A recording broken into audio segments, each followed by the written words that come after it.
Hello students, welcome to P block elements lecture 1. So in this lecture we are going to see group 15 elements. Students, in PU1 teacher already taught you people group 13 and 14 elements.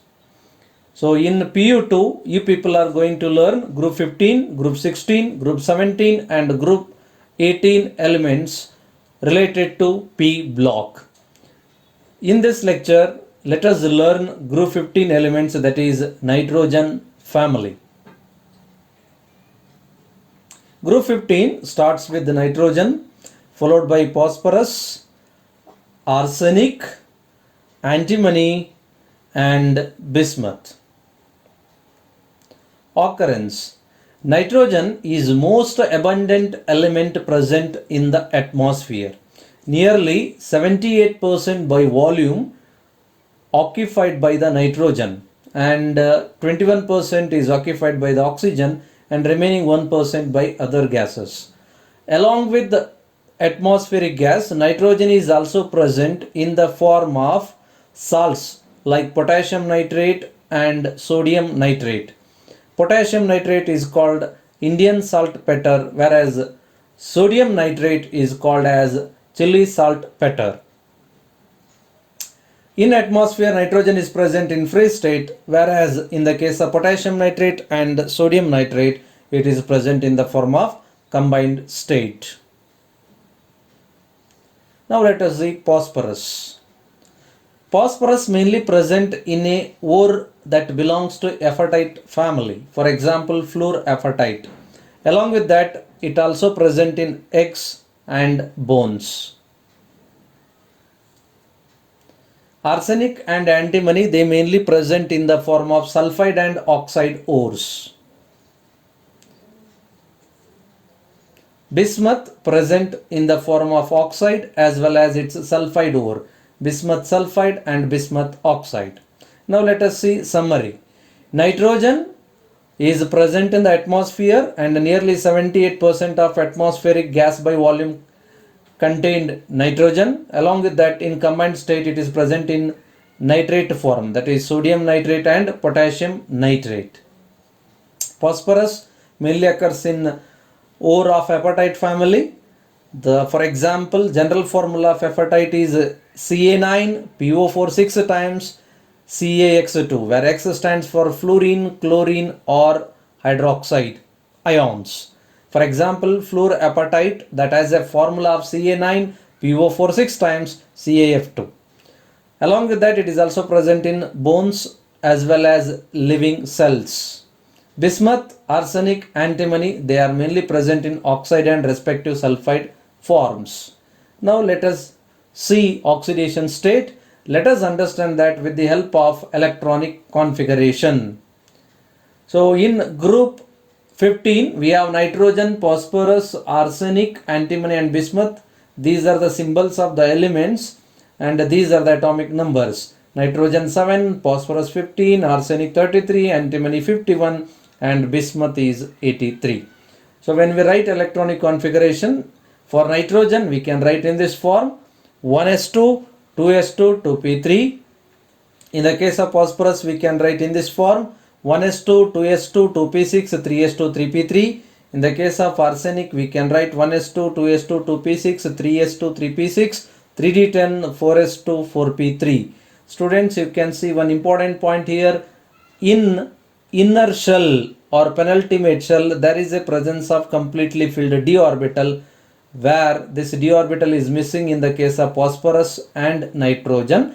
But in phosphorus, along with the 3s, 3p, we have d orbital in the same shell. So in the case of antimony, we have outermost valence shell electronic configuration of 5s to 5p3, along with this inner shell d orbital that is completely filled. In the case of bismuth, once again we have outermost valence shell electronic configuration of 6s to 6p3, along with inner shell 5d10 completed orbital and 4f14. So generally we can write electronic configuration like this. In the place of 1s2, I can write helium. 2s2, 2p3. In the case of 1s2, 2s2, 2p6, I can write neon, 3s2, 3p3. In the case of 1s2, 2s2, 2p6, 3s2, 3p6, I can write argon, followed by 3d10, 4s2, 4p3. So like that, even in the case of antimony and bismuth, I can write krypton and xenon respectively. Students, from this electronic configuration, it is clear that this group 15 elements have general outermost valence shell electronic configuration of ns2 np3. And one more important point, please you note down, that is, here p orbital is half filled. Due to this half filling, these elements have extra stability.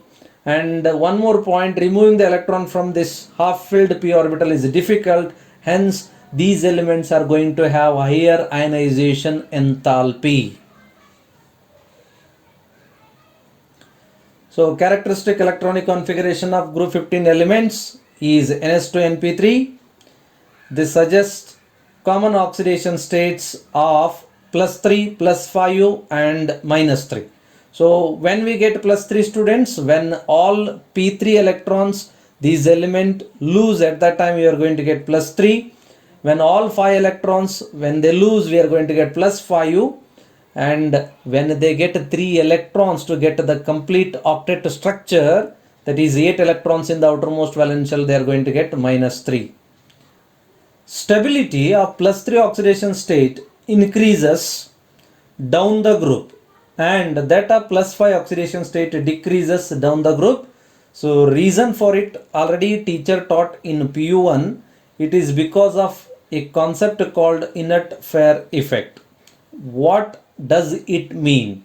It means down the group, the involvement of these ns2 electrons to form the chemical bond decreases. Hence, these ns2 electrons remain inert. They are not going to involve. Only np3 electrons are going to involve. Why? See, it is because in the case of arsenic, antimony, bismuth, as we already discussed, there is a d-orbitals, completely filled d-orbitals in the inner shell, and you know that d-orbital electrons have poor shielding effect. As a result of that, nucleus can attract outermost valence shell electrons ns2 np3 more effectively in the case of arsenic, antimony and bismuth. Hence, because of that reason, ns2 electrons are not going to involve in the bonding, only np3 electrons are involving. Hence, oxidation state down the group is going to be +3 and it is going to be more and more stable. So the inert fair effect is the tendency of the electrons in the outermost atomic s orbital to remain unionized or unshaded, means not going to involve in the chemical bond. Nitrogen cannot form compounds like NF5 or NCl5, while phosphorus can form compounds of the form PCl5, P2O5. Now let us see the reason for it. Students, in the case of nitrogen, we have 1s2, 2s2, 2p3 electronic configuration, where in the case of phosphorus we have electronic configuration of 1s2, 2s2, 2p6, 3s2, 3p3. So in the case of phosphorus, there is a d orbital unoccupied by any electrons. So I mean to say that there is a empty d orbital in the outermost valence shell. Now what happens? The paired electron present in the 3s orbital can shift it to d orbital like this.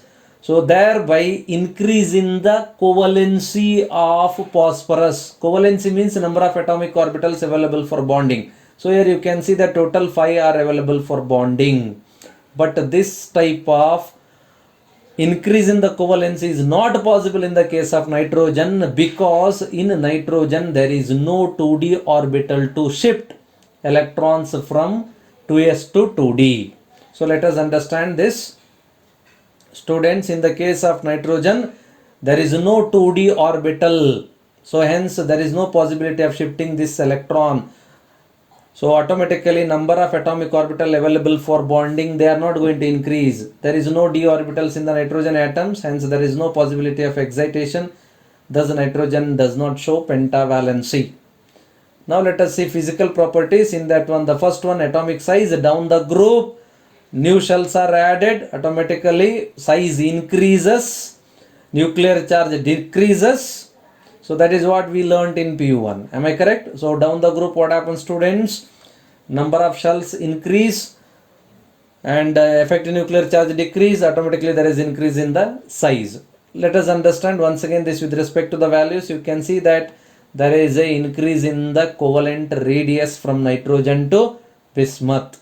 And this increase in the value is more from nitrogen to phosphorus and less from arsenic to bismuth. The difference is only 20 here, whereas the difference here is more. So what is the reason? Once again, that reason remains same, due to presence of inner d orbital in the case of arsenic, antimony, bismuth. These d orbitals electron show poor shielding effect, effectively attracted by the nucleus. So there is a considerable increase in the covalent radius from nitrogen to phosphorus. You can see clearly with respect to electronic configuration. In the case of arsenic, there is a inner d orbital, poor shielding effect. Even in the case of bismuth, along with the d, we have f orbital, very poor screening or shielding effect. As a result of that, outer electrons are strongly attracted by the nucleus and hence they are not available for bonding. Now let us see ionization energy. The amount of energy required to remove electron from outermost valence shell of an isolated gaseous atom is called as ionization energy.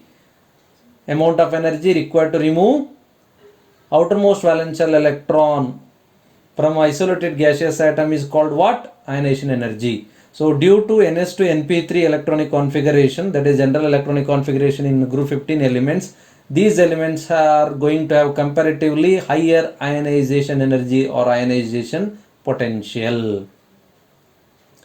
So thus they have extra stability according to Hund's rule, and removal of electron is going to be difficult. Phosphorus, atomic number 15, it has electronic configuration 1s2, 2s2, 2p6, 3s2, 3p3. So when I remove one electron from it, I am going to get phosphorus plus one ion. So I removed one electron from 3p, I get 3p2. And when I remove one more electron, I am going to get a 3p1 electronic configuration. But students, removing one more electron from 3p2 is going to be a difficult task. In other words, I can say that second ionization enthalpy is greater than first ionization enthalpy. Periodic trend. Ionization enthalpy is inversely proportional to atomic size. Means as atomic size increases, ionization enthalpy decreases, or as atomic size decreases, ionization enthalpy increases. So down the group, ionization enthalpy decreases.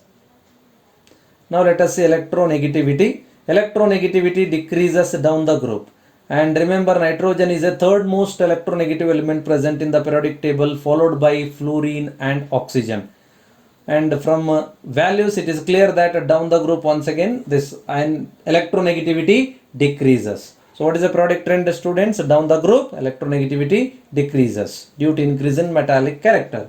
Now let us see metallic character that increases down the group. Nitrogen, phosphorus are non-metals, arsenic, antimony are metalloids, whereas bismuth is purely metal. So what is the periodic trend? Down the group, metallic character increases. Physical appearance and density. Nitrogen is a diatomic gaseous molecule, whereas phosphorus is a solid, arsenic is solid, antimony is solid, and even bismuth is also solid. Density increases down the group. So what is the periodic trend? As we go down the group, density increases. Atomicity. So nitrogen, students, you know it is a diatomic gaseous molecule, where phosphorus is a polyatomic, accurately saying tetraatomic, arsenic is a tetraatomic, antimony is a tetraatomic, and bismuth is monoatomic in nature. Thank you, students.